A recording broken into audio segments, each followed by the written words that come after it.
whatever you say, whatever you want about VAR, right?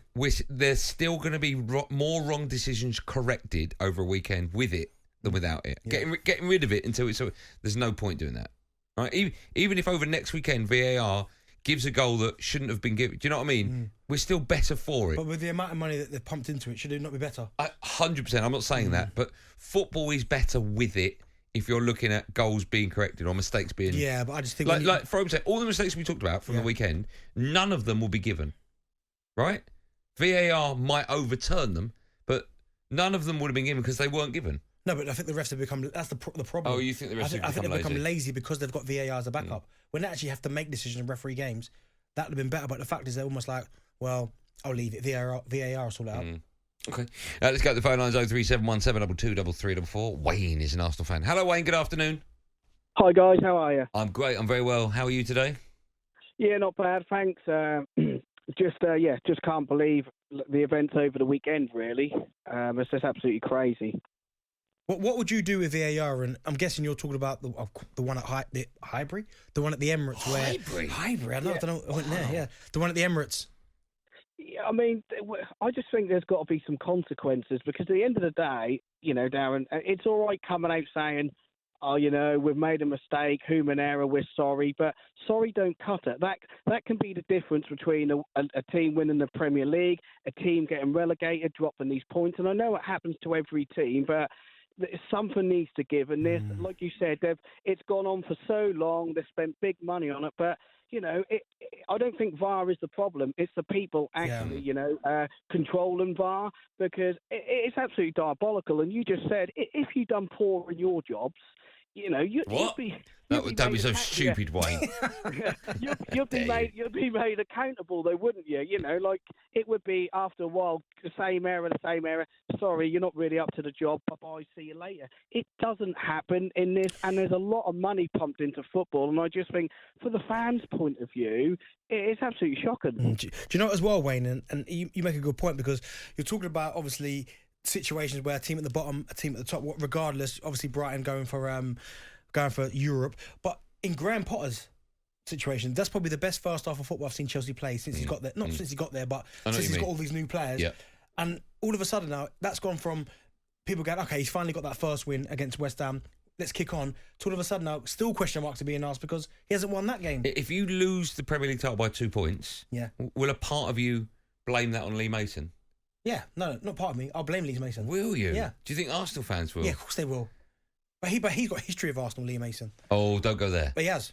Has he? Yeah, he's made atrocious decisions. Okay, all right. Let's go back to the phone lines. Dan is a Palace fan. Hello, Dan. Afternoon, chaps.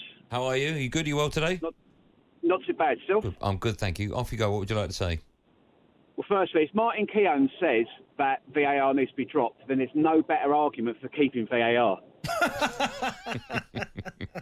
Go on.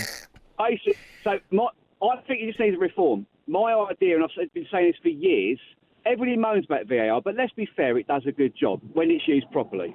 So if we use VAR in an instance like Wimbledon uses Hawkeye, so the ref just refs a game for the entire match, and either the manager or the captain, whoever determines, if they don't agree with a decision that's been given, they can use VAR. So we stop the match, we use the VAR, we'll have a look. And as in a challenge?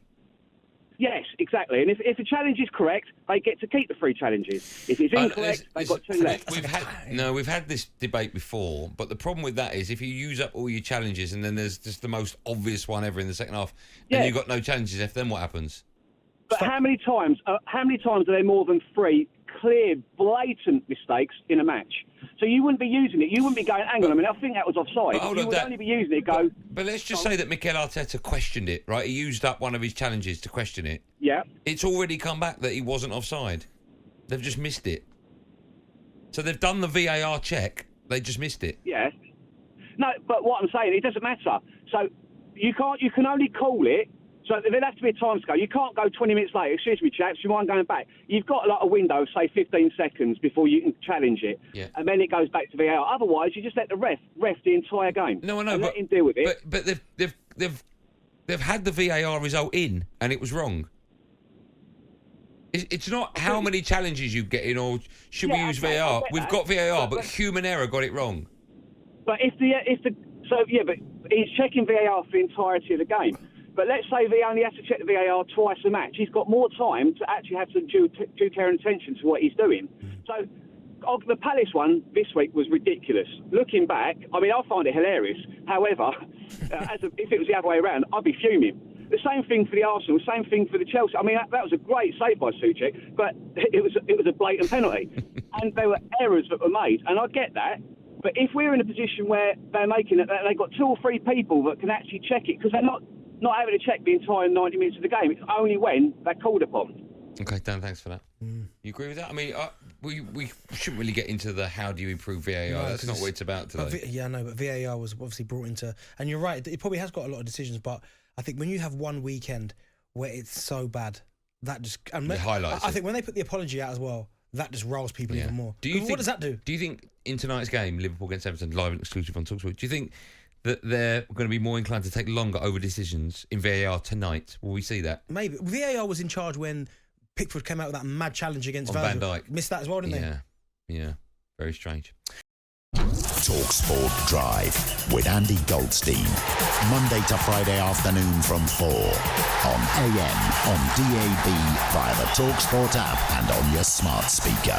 talkSPORT.